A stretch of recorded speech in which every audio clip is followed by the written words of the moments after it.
The Prince and the Pauper. Mark Twain. Chapter 9. The Prince in Awful Court. We left poor Prince Edward at the moment when John Canty started dragging him to awful court. The prince tried to get free. Then John Canty gave him a blow with his heavy wooden stick. An old man ran up to them. It was the old priest, Father Andrew, who taught Tom to read and write and who loved Tom very much. He wanted to stop man's arm, but John Canty was too drunk to understand what he was doing. His heavy stick fell on the old man's head and the priest fell down on the ground. John Canty hurried away dragging the prince with him. Edward was helpless. Soon he found himself in John Canty's dirty room. There were 2 girls and 2 women in it. John Canty said to the older woman, "Just listen to what the lad says and then help me to give a good whipping." "Well, lad, repeat your foolish words again. Name your name. Who are you?" The little prince's face was red with anger. He raised his head and said, "I will you now what I told you before. I am Edward, Prince of Wales." The old woman and John Canty began to laugh at his words.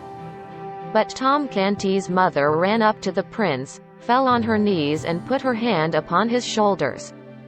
Then she said, "Oh, my poor boy, your foolish reading has made you mad. You are breaking your mother's heart." The prince looked into her face and answered, "Your son is well and he is not mad, my poor woman. Let us go together to the palace where he is, and the king, my father, will let him go home with you." The woman began to cry, covering her face with her hands. One of the girls said to her father, "Let him go to bed, father, tomorrow he will be himself again, he will beg again and will not come home without money." "Show me what you have brought today," John Canty said to Edward. The prince answered, "I tell you again I am the king's son." Tom's father got so angry at these words that he stopped laughing at once. Heavy blows began to fall upon Edward's shoulders and face. The grandmother went out of her corner to help her son to beat the boy, and when they finished with him, they gave the girls and their mother a beating too, because they had been good to Edward. "Now," said Canty, "to bed, all of you. I am tired." When everybody was asleep, the young girls came to where the prince lay and covered him from the cold with rags, and their mother came to him also. She brought him a piece of bread, but he lost his appetite and could not eat. At last he fell asleep. Tom's mother lay thinking of what had happened. There was something strange in the boy's manners. She could not tell what it was, but she felt that his manners and speech were different from the manners and speech of her son Tom. Was it possible that the boy was really not her son? She decided to give him a trial. She thought, "This trial will show me whether he is my son or not." When Tom was suddenly awakened or was frightened by something, he always covered his eyes with the back of his hand. She lit her candle and came up softly to the sleeping boy. Then suddenly she brought the candle close to his face and struck the floor near his ear with her hand. The boy's eyes opened at once and he looked around in surprise, but he did not cover his eyes. The poor woman did not know what to do. She went up to the boy several times and repeated the trial. The boy woke up and looked around in fear each time, but he did not cover his eyes with his hand. At last she went to bed and fell asleep in tears. The prince woke up from a heavy sleep because somebody was knocking at the door. "Who is there? What do you want?" said John Canty. A voice answered, "Do you know who it was that you laid down with your stick?" "No," John Canty said, "I do not know and I do not care." "Oh, you do not care, do you?" the voice said. "If you want to save your neck, John Canty, you must hurry and run away. The man is at this moment. This is our priest, Father Andrew." "Father Andrew!" John Canty cried out. "I am lost." He woke his family up and commanded, "Get up at once and run away." If you stay where you are all lost." Very quickly the family gathered up their few things, and 5 minutes later they were running along the dark street to save their lives. John Canty held the prince by the hand and hurried him away from the house. "Forget our name, you mad fool. I must take a new name now." Then he turned to the family. "If we lose one another, let us meet at London Bridge. Then we shall walk on together." As they were walking along the dark streets, the prince thought, "I must run away from him, this is my chance. I must use it." Soon they were near London Bridge. It was illuminated. They found themselves among singing, dancing and shouting people.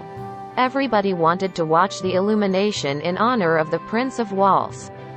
Edward took his chance, pulled his hand out of John Canty's and ran. He took the first turning on the left, then another turning on the right. He ran and ran and ran until he found himself near his father's palace. "Now I can tell the guards who I am and everything will be well. And I shall hang this little pauper who has taken my place in the palace." He told the guard to open the gates to him, because he was the Prince of Wales. Nobody believed him, of course. And the crowd near the palace laughed at him. When he began to cry, the people liked it very much. They mocked at him, pulled and pushed him. But he repeated again and again, "I am the Prince of Wales." Suddenly he heard a voice. "It is all the same to me whether you are the prince or not. I like you because you are a brave lad. I shall be your friend. You must know that Miles Hendon can be a real friend. I shall not allow anybody to mock at you, and I shall always help you when you are in trouble." The speaker was a tall, strong man. His clothes were made of rich material, but looked very old. The sword at his side was also very old. The crowd answered his words with mocking and laughter. A man cried, "Let us drag him and the lad to the river." Another man pulled the prince by the arm. But the tall young man pulled out his sword, and the man went down to the ground at once.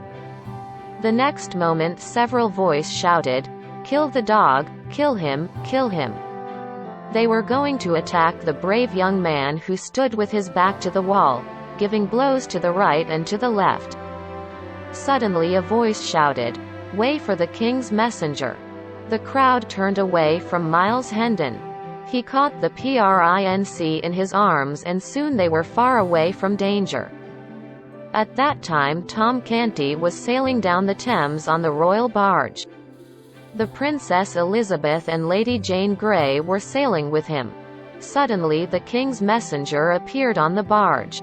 Everybody stopped talking and looked at him in surprise. He came up to Tom and said loudly, "The king is dead."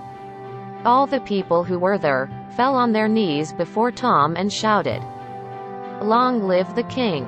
Long live Edward, King of England!" Suddenly an idea came to Tom's head. He said in a low tone at Hertford's ear, "Tell me the truths if I give a command. A command which only a king can give, will it be obeyed? Can any man rise and say, 'No, your majesty'? Nobody can say, 'No,' to your command. You are the king, your word is law." "Then," said Tom, "let the king's law be law of mercy, from this day. Let the king's law never more be law of blood. Get up from your knees and hurry to the Tower to tell the Duke of Norfolk that he will not die." Tom's words were heard by the people who stood nearby. When Hertford was leaving, there was another shout, "The kingdom of blood is over. Long live Edward, King of England!"